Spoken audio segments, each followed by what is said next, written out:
Hello boaters and boat fans and anybody else who is watching.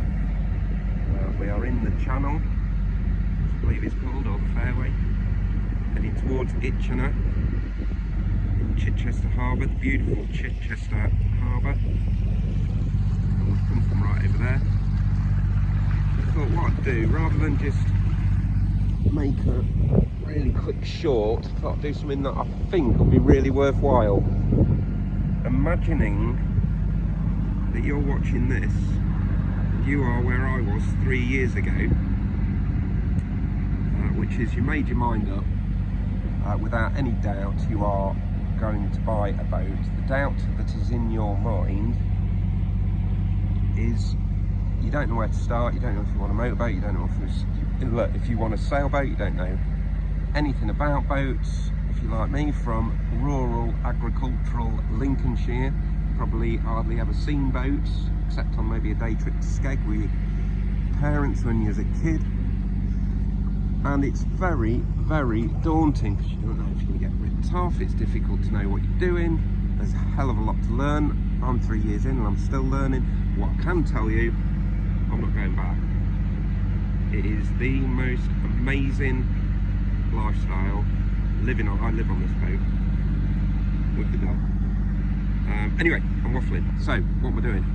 I'm going to give you a quick spin around the cockpit. Tell you what's what. Starting with that. That there, you actually have to have one of those by law, and it's called a passage plan. Basically, what your plan is, what you're doing, and where you're going. And I'm going to East Head Point, and that's got on it weather, wind, wave height, expected wind speed, tides, and you get all of that off an app. So I get it off the Premier Marina app. And once you know what's what, it's dead easy.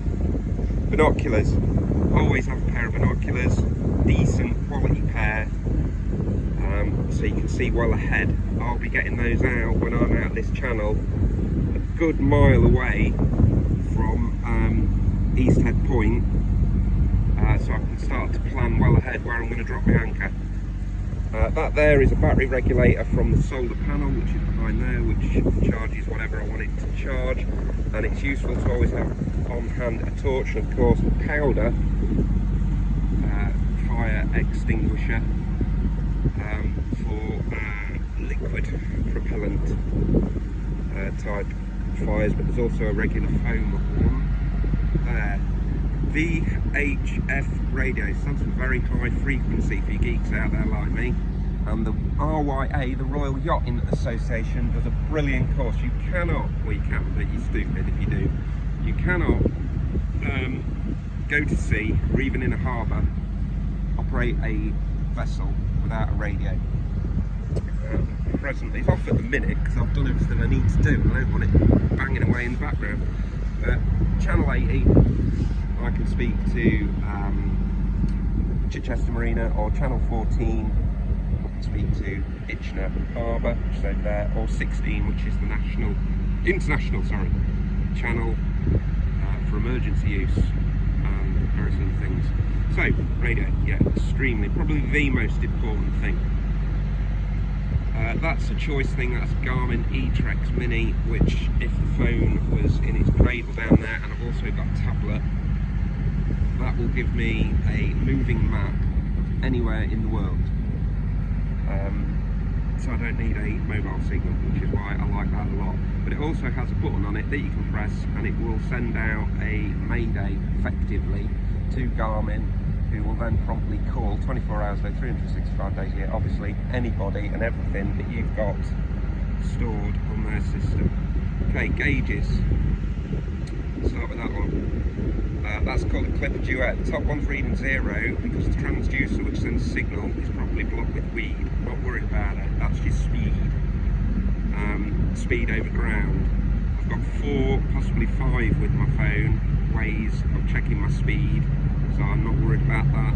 Next time I get lifted out, I'll clean it off. The one below though is absolutely imperative to have, and that's your depth.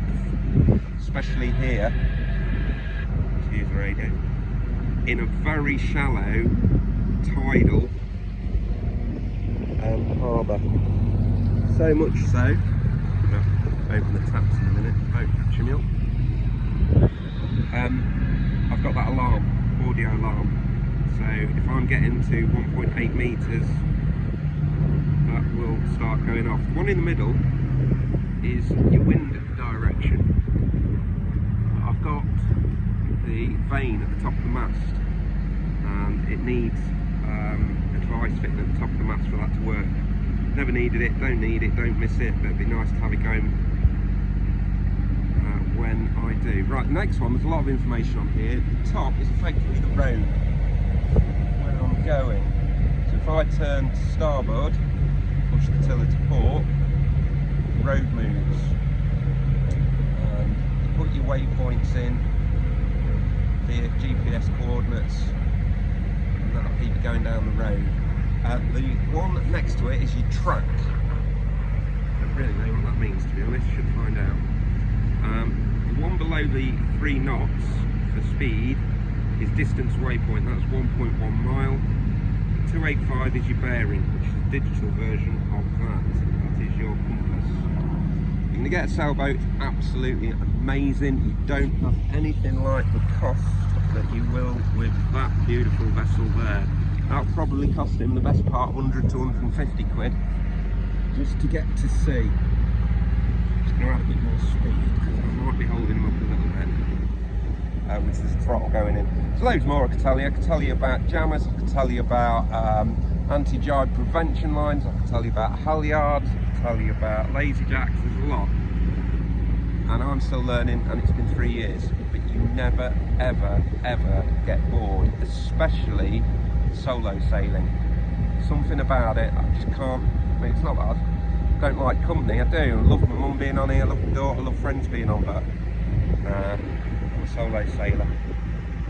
It's the thrill of it. Testing yourself, I suppose. Anyway, maybe put a comment on. Ask me a question. I'll answer if I can. I think I would have quite liked to have seen this video when I was starting out, so that's why I bothered to make it. If you like it, show your appreciation. That's it. Have a fab day. Out for now.